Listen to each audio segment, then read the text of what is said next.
तीन बहुओं के रवैये से सासू माँ बहुत परेशान थी। दरअसल बात ये थी कि तीनों बहुओं में किसी बात को लेकर अनबन हो गई थी। तब से ही तीनों एक दूसरे से मुंह फुलाए रहती थी। ना कोई सीधे मुंह किसी से बात करती, ना किसी का कहना मानती। पड़ोसी भी इस बात को जानते थे और जाने कैसे कैसे बातें भी करते। इसीलिए सासू माँ ने तीनों बहुओं को तुरंत अपने कमरे में बुलाया।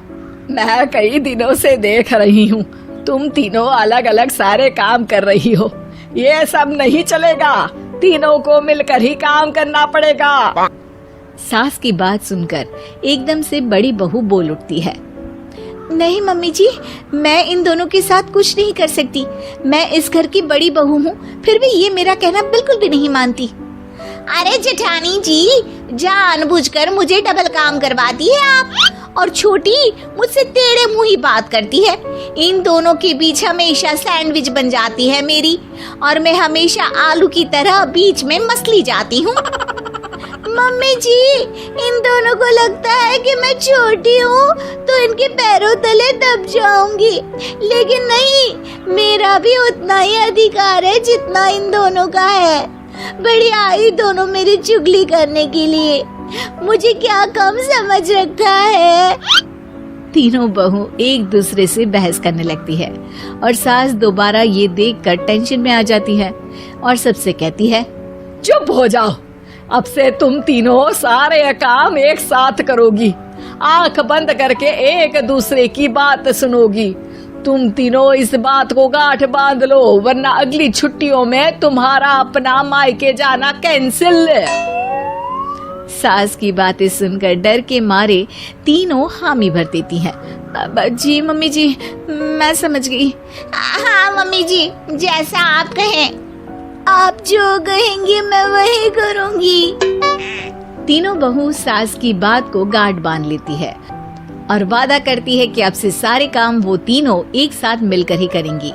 ये सब देखकर सास खुश हो जाती है और वहाँ से चली जाती है।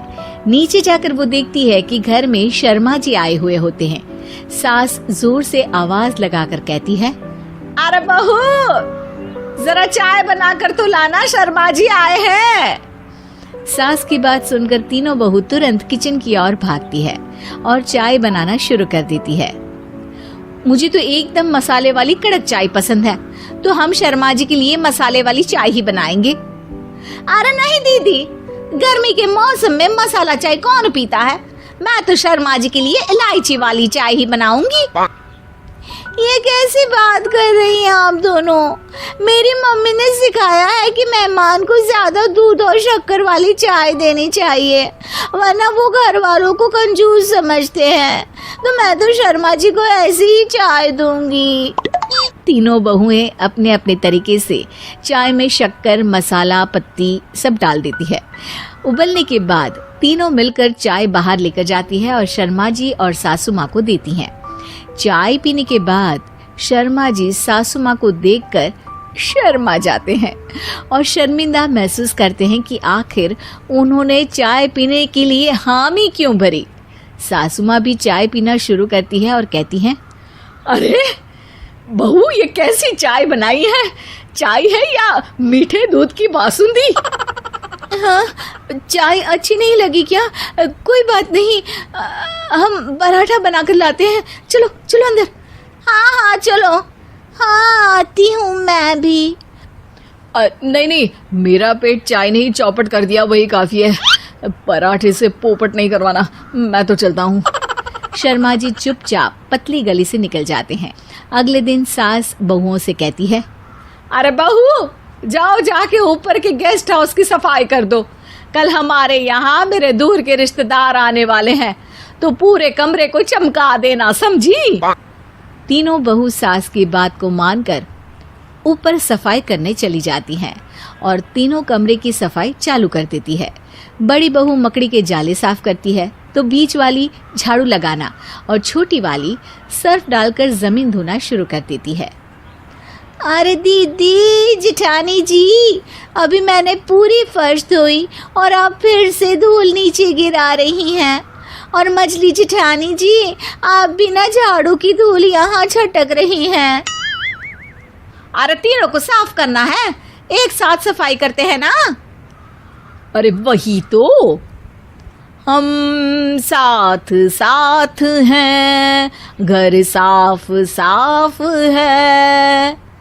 तीनों बहू ऐसे ही काम में उलझ जाती है और 2 घंटे तक एक ही कमरे की सफाई करती रहती है। बहुत देर से अपनी बहुओं को ना देखने के कारण सास ऊपर कमरे में उन्हें देखने जाती है, लेकिन कमरे में घुसती ही वो गीली फर्श पर फिसलने के कारण नीचे गिर जाती है। ओरी मोरी मैया, हड्डी मरोड़ के रख दी। आए मेरी तो कमर ही टूट गई रे। तीनों बहुएं सास को उठाती हैं और बिस्तर पर सुला देती है। अरे मेरे हाथ पैर दर्द कर रहे हैं, दबा दो, आराम मिलेगा। हाँ जी माँ जी।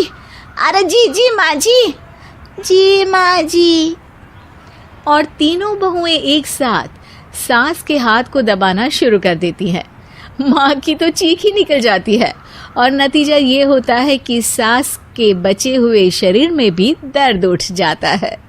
हाय राम, ये क्या कर दिया तुम तीनों ने। अरे मेरी तो किस्मत ही फूटी है कि तुम जैसी बहुएं मुझे मिली। हे भगवान, पूरे शरीर में दर्द बढ़ गया है। अब तो पता नहीं कि चल भी पाऊंगी या नहीं। माफ करो, मुझे गलती हो गई मुझसे कि तुम तीनों को एक साथ काम करने के लिए बोला। सोचा था तीनों मिलके अच्छे से काम करेगी, लेकिन बड़े बुजुर्ग सही कहते थे कि 3 तिगाड़ा काम बिगाड़ा। तुम लोगों ने ये बात ना आज साबित करके दिखा दी। तुम तीनों को तो समझाना यानी मानो भैंस के आगे बीन बजाना है। तुम्हें अकेले अकेले काम करना है ना, तो अब से तुम अकेले ही अपना अपना काम करो। तीनों बहुएं वहां से जाने लगती है। अरे कहाँ जा रही हो? आप ही ने तो कहा कि अपना अपना काम तो मुझे मुल्तानी मिट्टी लगानी है। अरे मुझे भी तो नेल पॉलिश लगानी है, मुझे ना मेहंदी लगानी है। सास अपना सर पीट लेती है और कहती है, अरे मुझे भी लगाना है कुछ। क्या माँ जी? क्या माँ जी? क्या माँ जी? तुम्हारे घर वालों को फोन तुम्हारी हरकतें बताने के लिए।